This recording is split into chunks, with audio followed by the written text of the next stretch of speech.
a leitura do texto bíblico que se encontra no Evangelho de João, capítulo 11. Nós vamos ler um trecho um pouquinho mais extenso da palavra de Deus nessa manhã, por conta da narrativa. Nós vamos ler do verso 17 até o verso 44. Você pode acompanhar na sua Bíblia ou você pode acompanhar aqui pela tela. O texto vai ser projetado na mesma versão em que eu leio, a NVI, Nova Versão Internacional. Evangelho de João, capítulo 11, a partir do versículo 17, diz assim a Bíblia: Ao chegar, Jesus verificou que Lázaro já estava no sepulcro havia 4 dias. Betânia distava a cerca de 3 quilômetros de Jerusalém e muitos judeus tinham ido visitar Marta e Maria para confortá-las pela perda do irmão. Quando Marta ouviu que Jesus estava chegando, foi encontrá-lo, mas Maria ficou em casa. Disse Marta a Jesus: Senhor, se estivesses aqui, meu irmão não teria morrido. Mas sei que mesmo agora Deus te dará tudo o que pedires.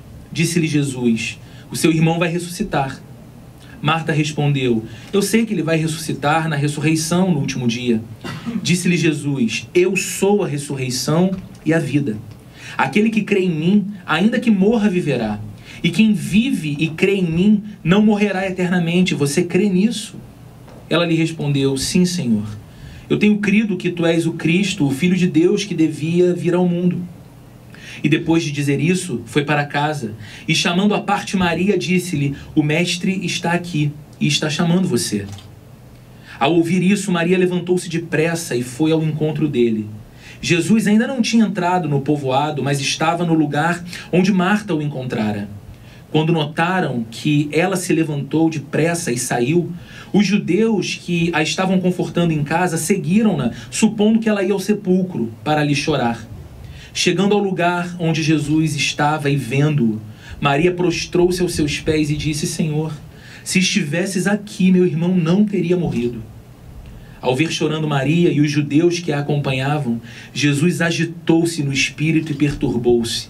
Onde o colocaram? Perguntou ele. Vem ver, Senhor, responderam elas.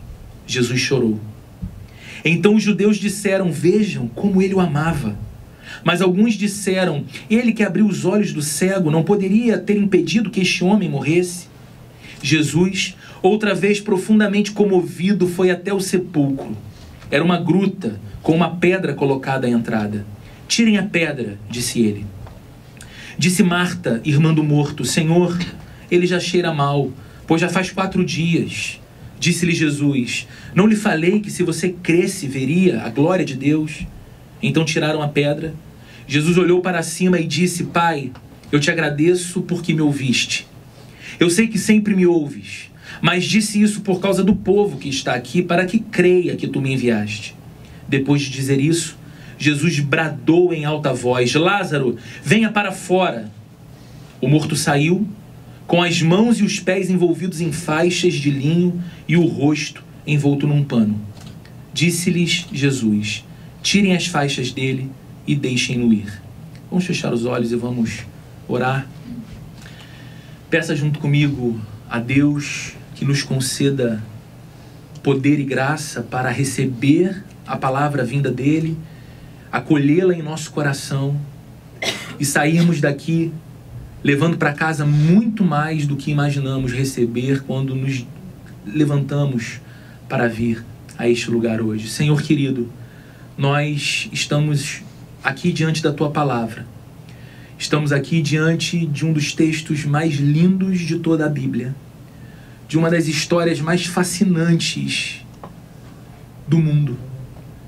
E o que nós te pedimos, Senhor, é que a riqueza, a beleza e o poder do encontro que estas 2 mulheres enlutadas tiveram contigo, Marta e Maria, este encontro nos ensine muito, nos inspire muito e sinalize para nós o tipo de encontro que nós podemos ter contigo. Oramos também pelas nossas crianças, os nossos filhos e filhas que estão nesse auditório ao lado. Eles não estão apenas brincando enquanto meditamos seriamente na Bíblia.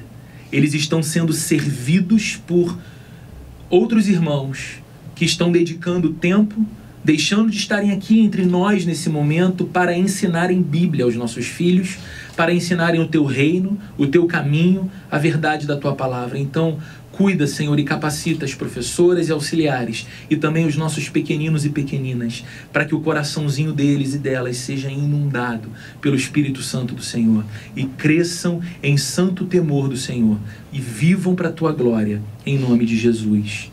Amém.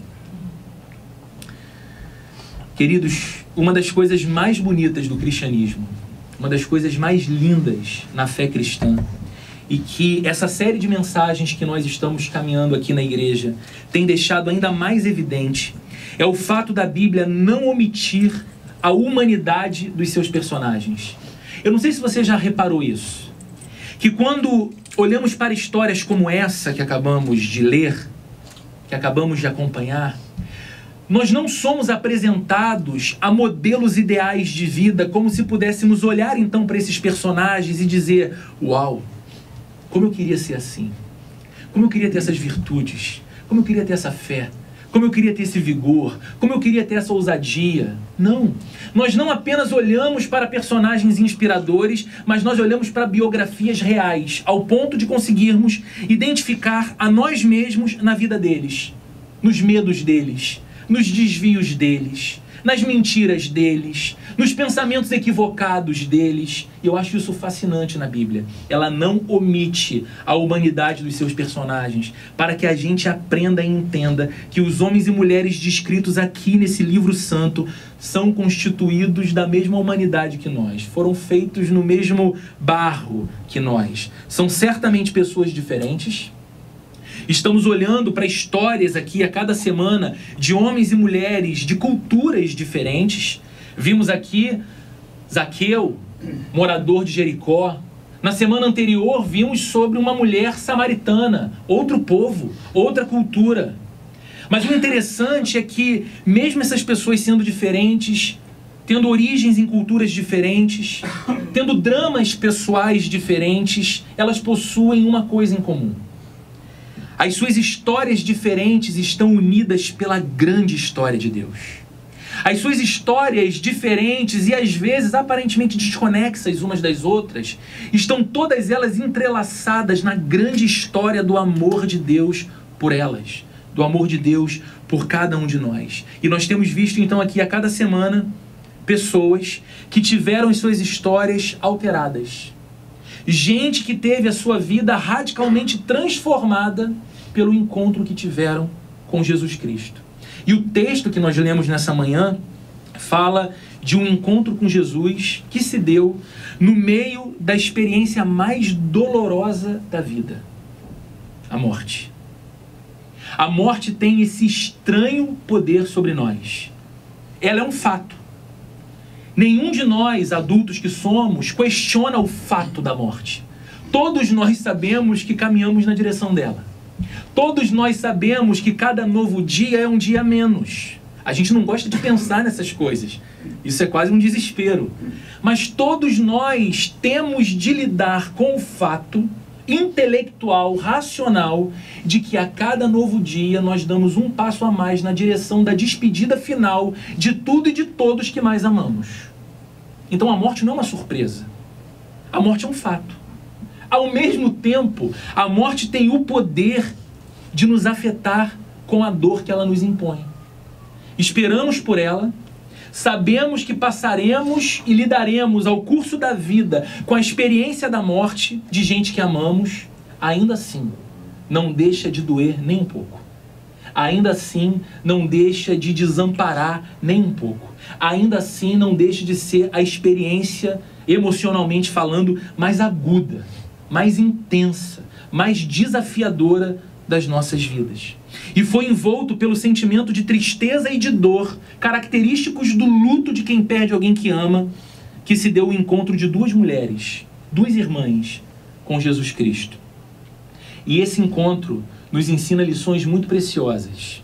Mais do que preciosas, esse encontro nos oferece lições transformadoras para a nossa própria vida hoje. Eu acredito de verdade que nós podemos sair daqui nessa manhã dizendo a respeito da nossa própria vida: eu não preciso nunca mais ser o mesmo. Por causa desse encontro com Jesus, que está à disposição de cada um de nós ainda hoje, nós podemos sair daqui com essa expectativa.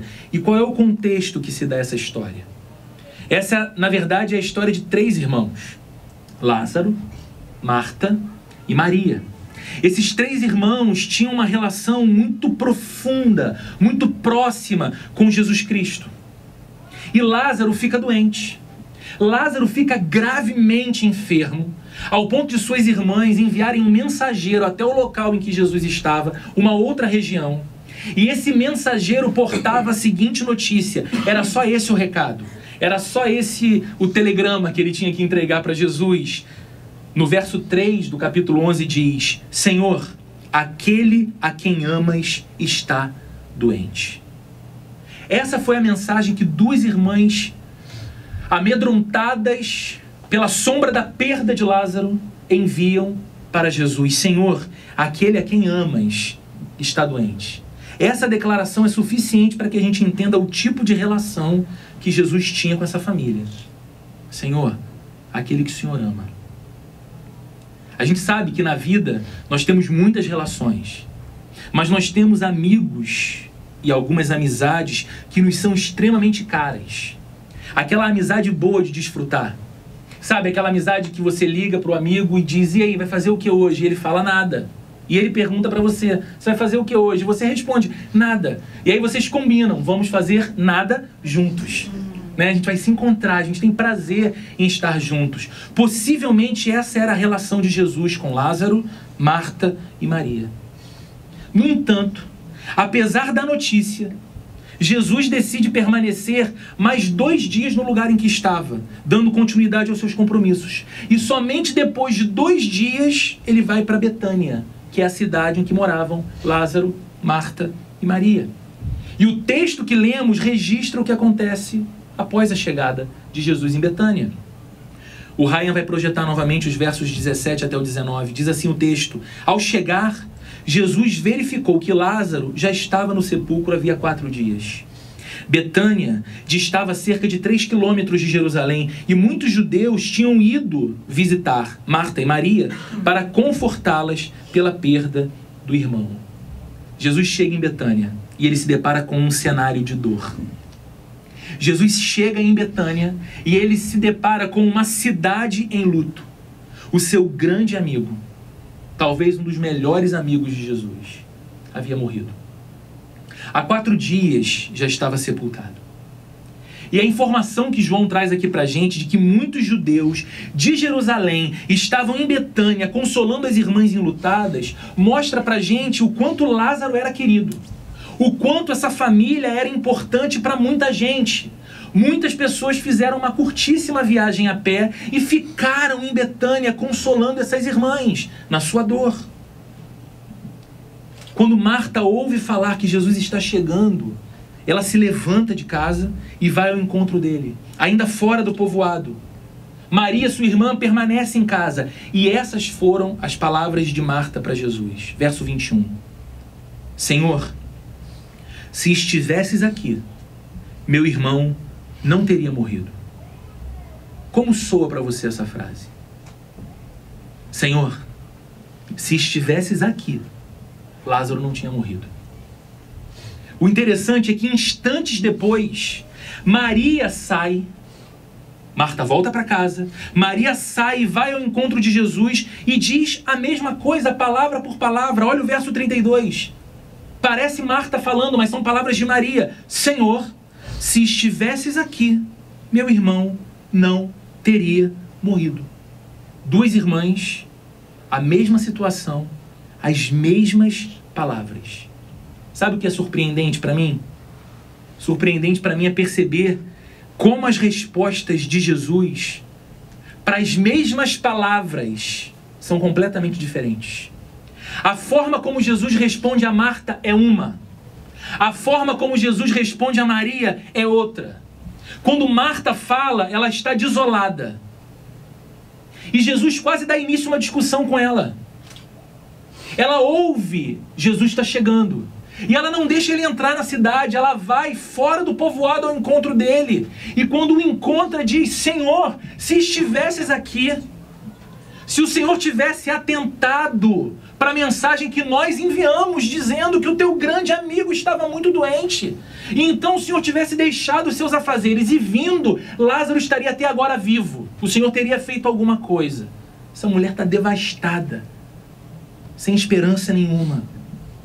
A mensagem dela é um tipo de crítica.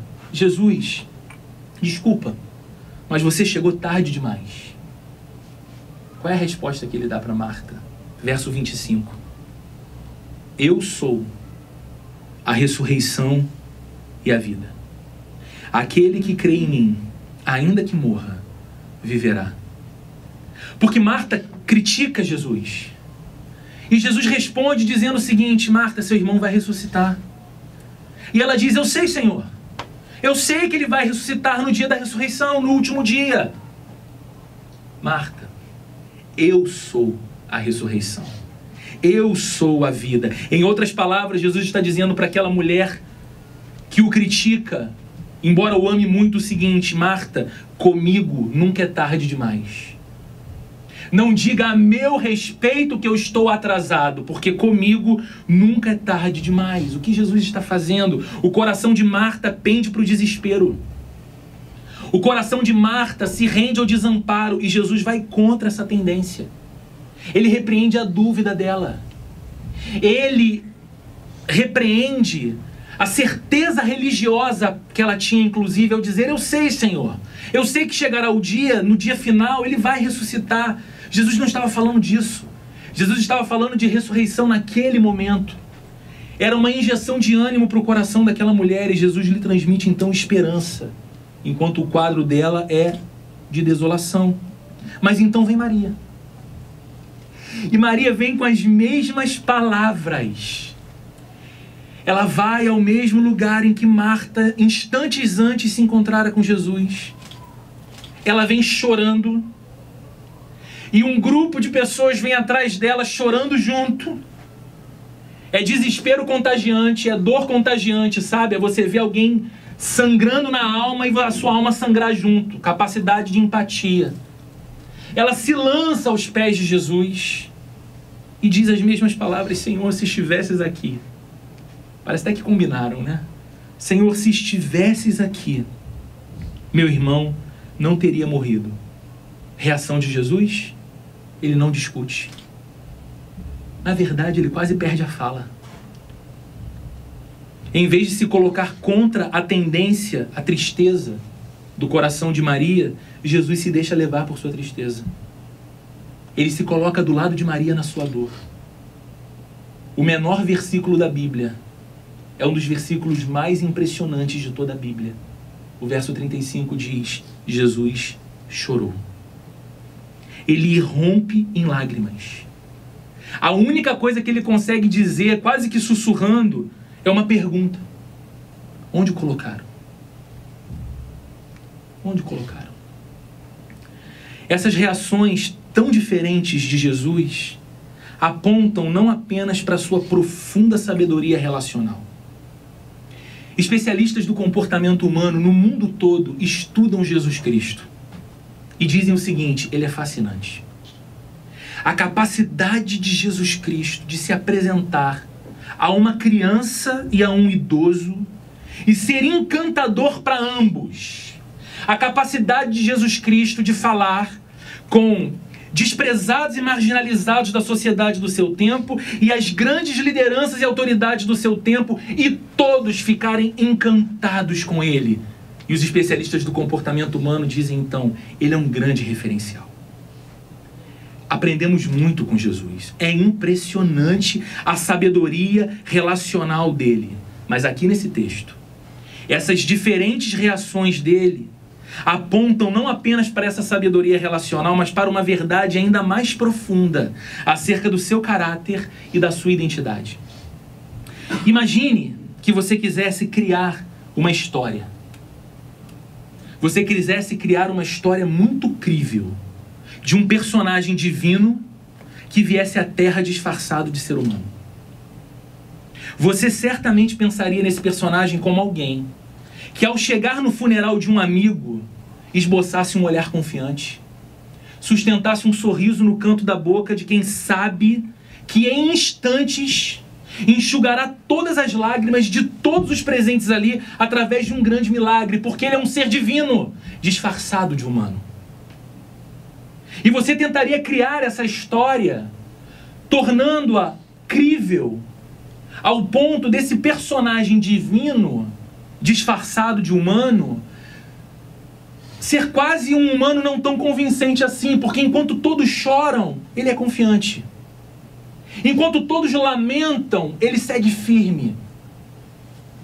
Essa é a reação que nos parece condizente com alguém que se proclama divino, com alguém que se proclama Deus. Mas nós nunca pensaríamos nesse ser divino como alguém que se deixa tragar pela agonia de Maria. Você nunca pensaria na história que está tentando criar que esse alguém divino disfarçado de humano se deixaria levar pela dor ao ponto de se colocar a chorar com Maria. Por que Jesus se mostra tão forte em um minuto com Marta e tão vulnerável no minuto seguinte com Maria? Isso só acontece porque essa não é uma história inventada. Ela é uma história real. Isso só acontece porque Jesus não é um mito criado. Ele é o ser mais real, mais admirável e mais desejável que já pisou esse mundo. Jesus é, ao mesmo tempo, verdadeiro Deus e plenamente homem. Em teologia, nós chamamos isso de união hipostática, ou a dupla natureza do Redentor. Não é que Jesus seja 50% Deus e 50% homem, trazendo então integralmente a sua identidade e o seu ser. Não, Jesus é 100% Deus e ele é 100% homem. Não apenas um Deus disfarçado de homem, não apenas um homem com ares de divindade, mas o próprio Deus homem. O homem Deus. E os seus encontros, primeiro com Marta, depois com Maria, demonstram que ele é exatamente isso, tanto Deus quanto homem. Veja comigo. Ao encontrar-se com Marta, ele afirma para ela que é a ressurreição e a vida. Essa é uma reivindicação de divindade. Só Deus pode dar vida. Só Deus pode tomar a vida. E diante de Marta estava alguém que ela conhecia profundamente, um de seus melhores amigos, alguém íntimo. E aqui, se revelando a Marta dessa forma, ela podia ter um vislumbre da divindade de Jesus. Muito mais do que seu amigo, muito mais do que o seu mestre, muito mais do que um herói religioso. Ele era verdadeiro Deus. É como se ele dissesse: Marta, eu sou o poder que dá vida a tudo e que mantém tudo vivo. Marta, você me conhece, nós caminhamos juntos, mas entenda uma coisa. Eu sou a ressurreição e a vida. Eu sou, não apenas eu tenho o poder de dar vida a tudo, eu sou o poder que dá vida a tudo. Ele é Deus. E isso traz algumas aplicações para o nosso coração. Quando nos deparamos com esse Cristo que se apresenta como Deus diante dos nossos olhos, como fez com Marta, a pergunta que eu te faço é: o que já foi sepultado em você? O que estava sepultado para Marta há 4 dias era o irmão que ela tanto amava. Mas o que em nós foi sepultado? Porque talvez sejamos pessoas nessa manhã em busca de um encontro com Jesus, mas que carregamos na nossa história, sepultada em nossa história, a esperança. Já nos tornamos gente que não consegue olhar para amanhã. E não estou dizendo que temos que ficar olhando com ansiedade e expectativa para um amanhã que nos é incerto. Mas tem gente que está sobrevivendo ao invés de viver. Incapacitado de sonhar, já não sabe mais o que é vida, só sobrevive um dia após o outro. Não conhece a cor da esperança, o sabor da esperança na própria alma. O que já foi sepultado em você? Talvez a fé. Talvez você seja alguém que diga: houve um tempo na minha caminhada que a minha relação com Deus era tão mais genuína. Eu não sei o que era, mas eu tinha uma saudade de Deus. Eu orava porque eu sentia saudade de Deus. Eu ia para a Bíblia não em busca de informação, não em busca de saber especulativo. Eu ia para a Bíblia porque eu entendia que nela eu tinha um prato farto de alimento para minha alma. E alguma coisa aconteceu no caminho que essa fé foi se degradando, depauperando, esfriando. E ela foi sepultada. O que já foi sepultado em você? Paciência. E aí você se tornou uma pessoa ansiosa, agitada, nervosa, incapaz de dar ao tempo, incapaz de dar à vida o ritmo que a vida pede, incapaz de dar à alma a paz que ela exige. Tudo é com pressa, tudo é acelerado, você se tornou impaciente, irritadiça. O que foi sepultado em você? O afeto. Pisaram tanto em você, você confiou tanto e recebeu traição em troca. Você deu tanto de si e recebeu desprezo em troca, que você tomou a decisão consciente de embrutecer. Você se tornou uma pedra por dentro. Mas isso não te faz mais feliz. Isso não te faz melhor. O que foi sepultado em você? A dignidade. Talvez você tenha se percebido entrando por atalhos e caminhos na vida inapropriados para você, que não dariam em boa coisa. Intelectualmente você tinha o discernimento de que essa escolha não era boa, mas você decidiu arriscar. Você entrou lá. E agora tem um modelo mental na tua cabeça, processando um pensamento que faz você acreditar que tão indigna foi a tua escolha, que você se tornou a sua escolha, você é indigno. Esse caminho é um caminho sem volta. Você hoje precisa ouvir Jesus dizendo, como disse para Marta, que Ele é o poder que ressuscita. Ele é o poder que dá vida onde a morte impera. Ele pode hoje ordenar a ressurreição da esperança, ressurreição do afeto, ressurreição dos sonhos, ressurreição da paciência, ressurreição da dignidade. Jesus é Deus. Nós não estamos diante de um mestre admirável da moral. Nós não estamos diante de um grande idealista da religião. Nós estamos diante de um ser dulcíssimo, amabilíssimo, mas desejável. E Deus. Deus. Mas isso não explica a totalidade de quem Ele é. Porque no instante seguinte, Ele começa a chorar e a soluçar sob o peso do sofrimento de Maria. E olhar para Jesus chorando é se deparar com a divindade unida com a vulnerabilidade humana. Ele é Deus, mas também absoluto e completamente humano. Que mistério! Que coisa impressionante! O verbo da vida, e João mesmo usa essa expressão no capítulo 1 do seu Evangelho. Jesus como sendo o Logos de Deus, a palavra de Deus, o verbo que deu criação a todas as coisas, a origem de todas as coisas, o Criador da vida e do mundo, verdadeiramente encarnou e tornou-se como um de nós. É a beleza do capítulo 1, verso 4 de João. E o verbo se fez carne e habitou entre nós. Jesus chorou por sentir a dor e a tristeza da perda do amor. Jesus sabia o que Maria estava sentindo e por que ela chorava. Ele chorou por identificação com os que choram. Jesus não é um robô. Jesus não é uma divindade indiferente.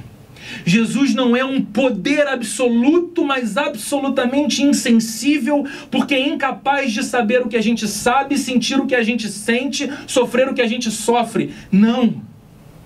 Ele é absolutamente Deus e Ele é absolutamente humano. E honestamente, gente, todos nós precisamos de um ministério da verdade e de um ministério de lágrimas em momentos diferentes da vida.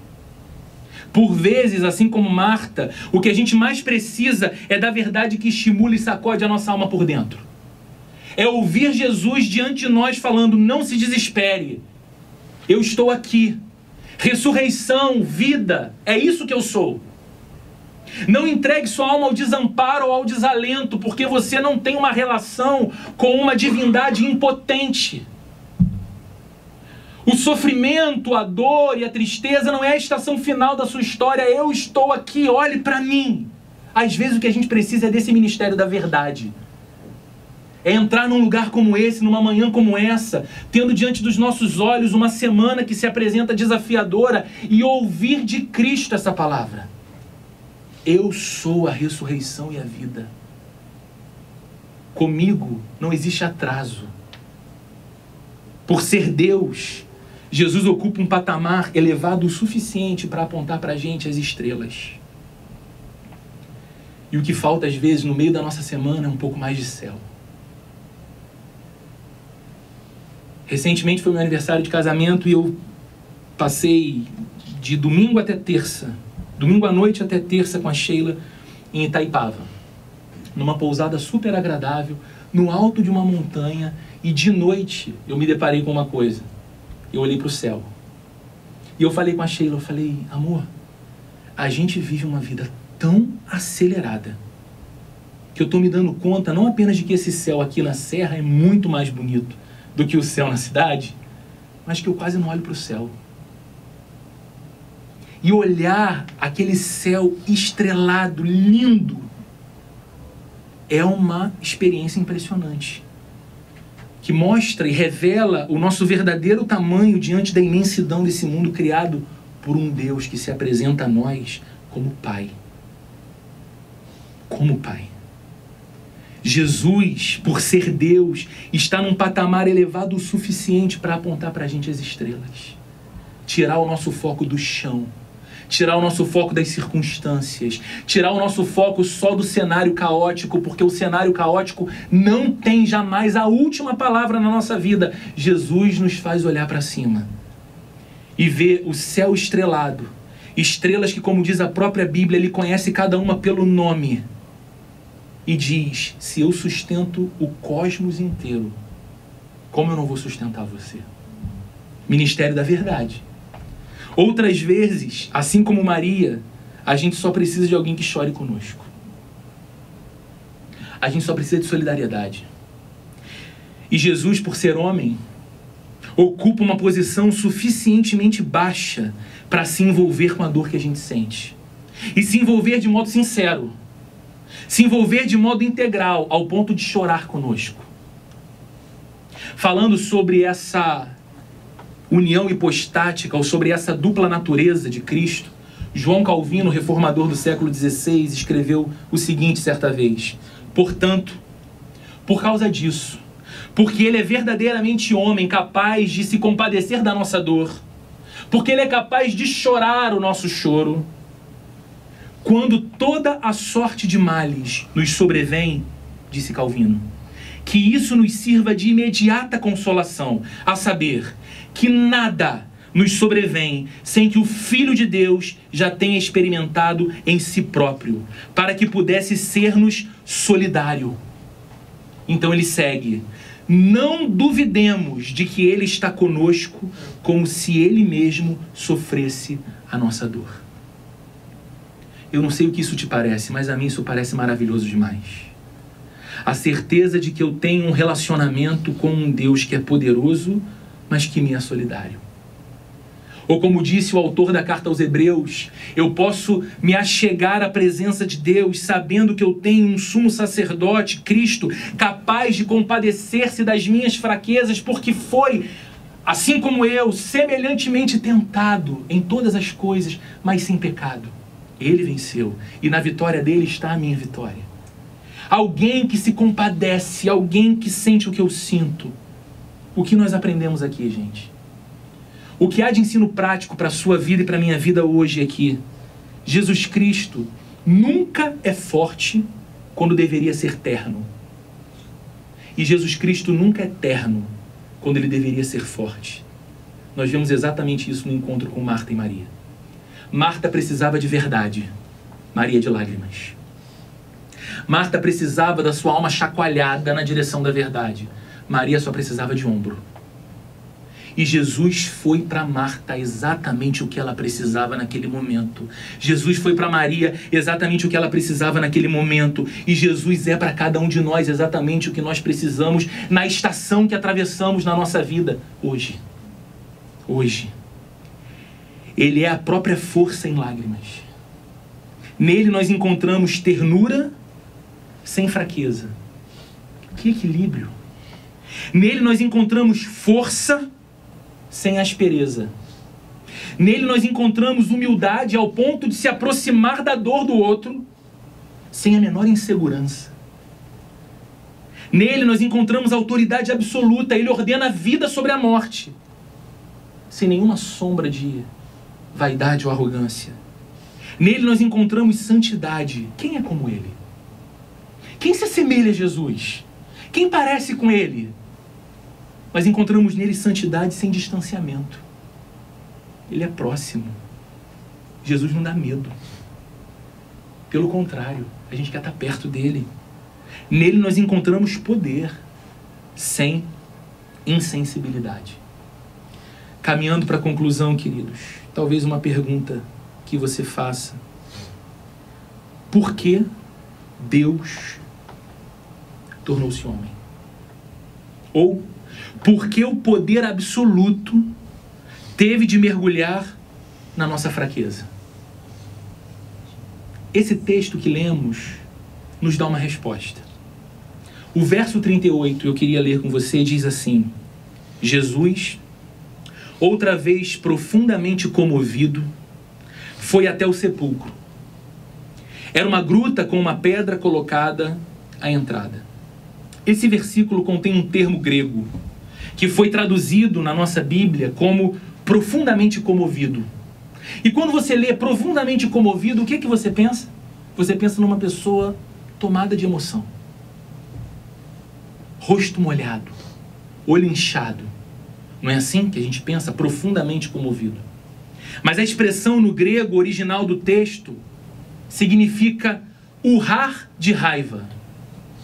De modo que nós poderíamos ler esse verso da seguinte forma: Jesus outra vez, urrando de raiva, foi até o sepulcro. Muda a imagem, não muda? Com quem ou com o que Jesus está irado aqui? Não pode ser com a família de Lázaro. Não é com Marta, que foi ousada de falar num tom mais desafiador com Jesus. Não é com Maria, que não para de chorar. Jesus se enche de fúria contra a morte. Ele não diz para as pessoas: olha, acostumem-se, viu? Assim é o mundo. Todo mundo morre. Então conformem-se ao fato. Não, ele não assume isso como uma verdade. Jesus olha firme para o nosso maior pesadelo, o fim da vida. Jesus olha firme para aquilo que mais nos impõe medo, a perda de tudo e de todos que mais amamos e estimamos. E ele se exaspera. Ele se revolta. Ele fica profundamente revoltado com o mal e com o sofrimento. Agora, mesmo sendo Deus, ele não fica revoltado consigo mesmo. O que isso significa? Primeiro, significa que o mal e a morte são resultado do pecado e não um desígnio original de Deus. Porque eu falo que Cristo fica revoltado, mas não fica revoltado consigo mesmo? Porque muita gente, às vezes crítica da fé, crítica do cristianismo, vai dizer o seguinte: o mundo como está, as pessoas como vivem, a sociedade nesse desamor extremo, se Deus se importasse, por que ele não vem então e resolve tudo? A primeira coisa que essa ira de Jesus contra a morte nos ensina é que mal e morte são resultados do pecado, mas não um desígnio original de Deus. Deus não criou um mundo repleto de doenças, repleto de sofrimento e morte. Esse não era o seu projeto original. E aí você pode fazer então essa pergunta: se ele está infeliz com o mundo do jeito que é, por que ele não aparece? Por que ele não muda tudo de uma vez por todas? Por que ele não vem na terra e acaba com o mal? Essa pergunta é previsível, mas ela deixa de considerar algo muito importante. A Bíblia diz, e no fundo todos nós sabemos disso, que muito do que há errado com o mundo está assim por causa do coração humano. Ou você não concorda que grande parte da miséria dessa vida tem sua origem no egoísmo? No fato de nos colocarmos acima de qualquer outra coisa e qualquer outra pessoa, de modo que, estando bom pra gente, não precisa ficar bom pra mais ninguém. E pensando assim, egoisticamente, eu posso burlar a ética. Eu posso burlar valores. Eu posso desconsiderar quem quer que seja. Desde que eu me preserve, desde que eu me abençoe, desde que eu me dê bem. Você não concorda que grande parte da miséria dessa vida tem origem no orgulho? Grande parte da miséria dessa vida tem origem na crueldade do coração humano? Desenvolvemos. O positivismo dizia: Deus se tornará obsoleto porque o homem vai avançar. A ciência vai se desenvolver, a tecnologia vai crescer, e então aquilo que nós atribuímos, porque misterioso é, a Deus, a ciência dirá. E evoluímos. Temos muito mais tecnologia, temos muito mais ciência, e fizemos 2 grandes guerras mundiais, porque a crueldade no nosso coração. Usamos aquilo que tinha o poder de estabelecer a paz entre os povos como motivo de separação e guerra. Ou você não vai reconhecer que grande parte da miséria que há no mundo se deve à opressão? Que a gente vive e dorme em paz num mundo em que gente oprime gente. Gente se acha superior a gente. Grande parte da miséria que há nesse mundo se deve à violência, se deve à ganância. E onde essas coisas estão instaladas, gente? Numa Constituição? Estão instaladas no nosso coração. O que significa que se Jesus tivesse vindo à Terra, brandindo a espada da ira divina contra o mal, nenhum de nós sobraria para contar a história. Porque ele teria que atravessar com a sua espada da ira divina o nosso próprio coração, fonte do mal. Todos nós temos o mal e o egocentrismo enraizados em nosso interior. Todos nós. Ninguém escapa desse diagnóstico. Mas não. Jesus não veio ao mundo empunhando uma espada. Jesus veio ao mundo com pregos nas mãos. Jesus não veio ao mundo trazendo julgamento. Ele veio ao mundo sofrer o julgamento em nosso lugar. Ele sabia que se pretendia nos salvar da morte, não da morte física, que Lázaro passou. Porque ele foi ressuscitado por Cristo, mas Lázaro morreu depois de novo. E todos nós experimentaremos isso, mas Jesus sabia que se pretendia nos salvar da morte eterna, da eterna distância de Deus o Pai. Ele teria de ir para a cruz, carregar o juízo que nós merecemos. Para não nos ferir o coração com a justa ira de Deus contra o mal e o egocentrismo que está dentro de nós, razão de tantos males no mundo que Deus ama porque criou, ele decidiu vir para sofrer o julgamento no nosso lugar. Por esse motivo, ao se aproximar do sepulcro de Lázaro, em vez de sorrir diante da expectativa de encenar um grande espetáculo, Jesus tremia de raiva e lágrimas escorriam por sua face. Você consegue perceber que se aproximar do sepulcro de Lázaro e dar uma ordem contra a morte, nossa maior inimiga, Jesus sentia a presença cada vez mais perto do Calvário, da cruz que ele sofreria por amor a cada um de nós. Ele sabia quanto lhe custaria salvar-nos da morte. Ele sabia o alto preço que teria de pagar. Ele sabia que se quisesse tirar Lázaro da sepultura, teria de se colocar dentro de uma. Mas ainda assim, ele gritou do lado de fora da sepultura: Lázaro, venha para fora. As testemunhas disseram algo a seu respeito quando viram tudo isso. Choro, revolta, grito. No verso 36 diz assim, esse é o relato das pessoas que estavam ali, dos judeus que consolavam Maria: vejam como ele o amava. Mas na verdade nós precisamos notar o quanto ele nos ama. Não apenas o quanto ele amou Lázaro, mas o quanto ele amou a cada um de nós. Jesus tornou-se humano, mortal, vulnerável, tudo por amor a mim e a você. Ele fez isso para bradar a cada um de nós, chamando-nos pelo nome, como fez com Lázaro, e dizendo: venha para fora. Tirando-nos da morte existencial, tirando-nos da morte espiritual, tirando-nos dessa sepultura onde nós colocamos a nossa esperança, os nossos sonhos, as nossas alegrias, a nossa dignidade, a nossa expectativa de uma vida mais feliz. Por causa dele, nós não estamos entregues à sorte dos nossos próprios destinos, mas nós temos um Salvador que brada do lado de fora do nosso coração, chamando-nos pelo nome, dizendo: vem para fora, venha para a vida, venha ao meu encontro. Isso é maravilhoso demais. Isso é maravilhoso demais. Saber que temos a possibilidade de, em Cristo, encontrar toda a verdade orientadora que o nosso coração precisa todos os dias. Ele é Deus.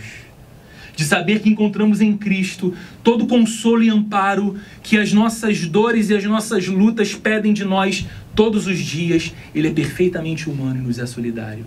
Mas saber que este Deus homem foi tão solidário a nós, a ponto de viver a vida que nós jamais viveríamos, oferecer-se como justiça diante de Deus o Pai, pagar pelos nossos pecados e nos oferecer a sua vida de modo que a sepultura não é a nossa estação final. E eu não estou falando aqui nem mais da morte como o fim dos nossos dias. Eu estou falando desse tipo de morte que a gente experimenta ainda vivo. Eu estou falando desse tipo de vida que não é vida, mas sobrevivência. Insossa, sem graça, sem cor. Em Jesus, a vida pode ganhar muito mais cor, muito mais sabor, porque Ele é esse poder que nos chama para fora do túmulo e nos apresenta a verdadeira vida. Vamos orar?